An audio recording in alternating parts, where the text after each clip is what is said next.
नमस्कार, स्वागत है आप सबका राजनीति के इस अखाड़े में। मेरा नाम है अजय सेतिया। मित्रों, मैं एग्जिट पोलों पर बिल्कुल विश्वास नहीं करता। इसलिए न्यूज़ चैनलों ने अब मुझे बुलाना बंद कर दिया है, क्योंकि न्यूज़ चैनलों के एग्जिट पोल को सही ठहराना पड़ता है और उसके पक्ष में झूठी दलीलें गढ़नी पड़ती हैं।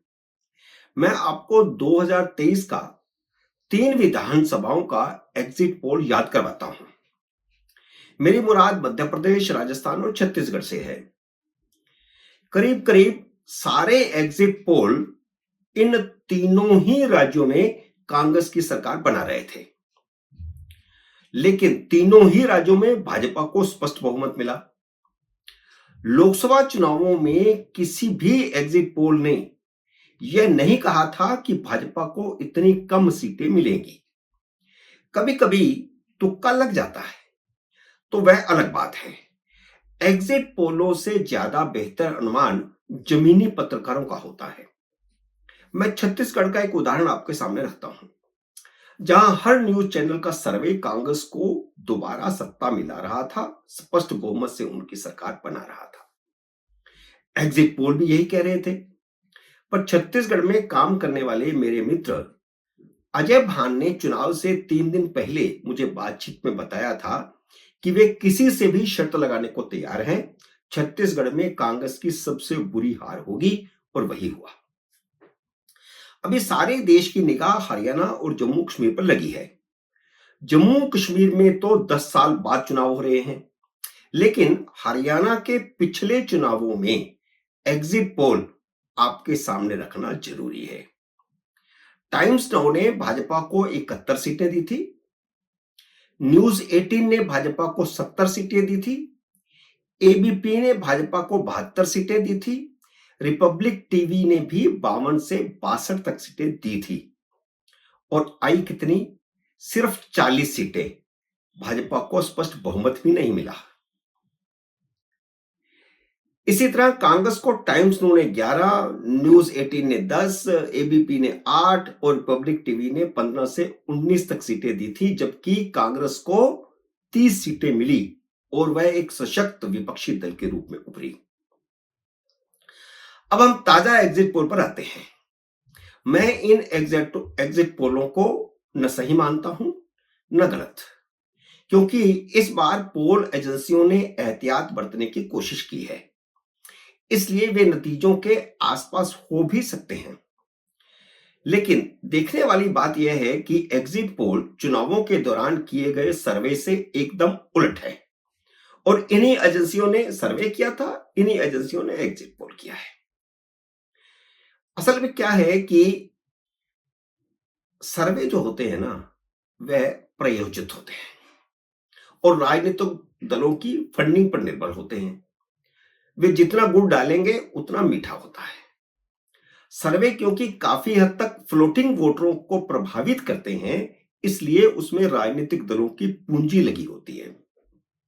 टाइम्स नो नव भारत ने किसी ध्रुव रिसर्च के से एग्जिट पोल करवाया है, जिसमें बताया गया है कि भाजपा को हरियाणा में 27 और कांग्रेस को 57 सीटें मिलेंगी। बाकी 6 सीटें निर्दलियों को मिलेंगी।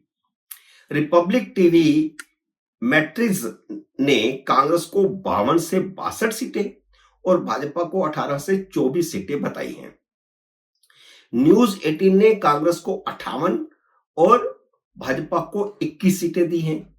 बाकी 10 निर्दलियों और छोटी पार्टियों को बताई है। पीपल्स प्लस यानी जनता की नबज कंपनी ने कांग्रेस को 55 और भाजपा को 26 सीटें बताई है। 6 एग्जिट पोल देख लिए, बल्कि 7 देख लिए। सभी ने हरियाणा में कांग्रेस की सरकार बनने की स्पष्ट भविष्यवाणी की है और सभी ने करीब करीब 50 से ऊपर ही कांग्रेस की सीटें बताई हैं। अब हम जम्मू कश्मीर की बात करते हैं, जहां 2 एजेंसियों का एग्जिट पोल सामने आया है। एग्जिट पोल से पहले मैं आपको बता दूं कि जम्मू क्षेत्र की ज्यादा सीटें भाजपा को मिलेंगी। पिछली बार भी 10 साल पहले जब चुनाव हुए थे तो भाजपा को मिली थी। इस बार भी वही होने वाला है और कश्मीर घाटी की ज्यादा सीटें नेशनल कॉन्फ्रेंस को मिलेंगी। पिछली बार पीडीपी को ज्यादा मिली थी।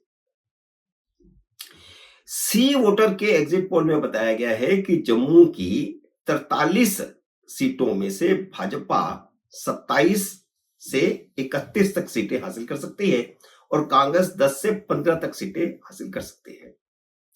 पीपल्स प्लस के एग्जिट पोल के मुताबिक भाजपा 23 से 27, कांग्रेस और नेशनल कॉन्फ्रेंस गठबंधन 46 से 50 यानी स्पष्ट बहुमत। पीडीपी 7 से 11 सीटें हासिल कर सकती है। इंडिया टुडे आज तक ने कांग्रेस को 40 से 48 सीटें दिखाई हैं, यानी उसे बहुमत मिल भी सकता है और 5-6 विधायकों की कमी भी पड़ सकती है। अगर कांग्रेस 40 पर अटक जाती है तो भाजपा 30-32 सीटें हासिल करेगी और अगर कांग्रेस को 48 सीटें आ जाती हैं तो भाजपा 27 पर अटक जाएगी। अब देखते हैं 8 अक्टूबर को क्या नतीजे आते हैं। लेकिन पिछले विधानसभा चुनावों में सारे एग्जिट पोल फेल हुए थे। रिपब्लिक टीवी ने जम्मू कश्मीर की लोकल गुलिस्ता न्यूज के साथ एग्जिट पोल किया है, जिसके मुताबिक कांग्रेस नेशनल कॉन्फ्रेंस को 31 से 36 और भाजपा को 28 से 30 सीटें मिलेंगी, जबकि पीडीपी 5 से 7 पर अटक जाएगी और 8 से 16 तक अन्य हासिल करेंगे।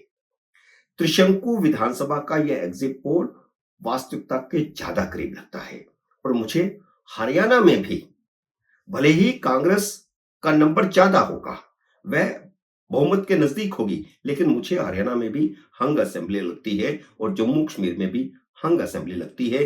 जम्मू कश्मीर में नेशनल कॉन्फ्रेंस कांग्रेस गठबंधन का अपर हैंड होगा और हरियाणा में कांग्रेस का अपना अपर हैंड होगा।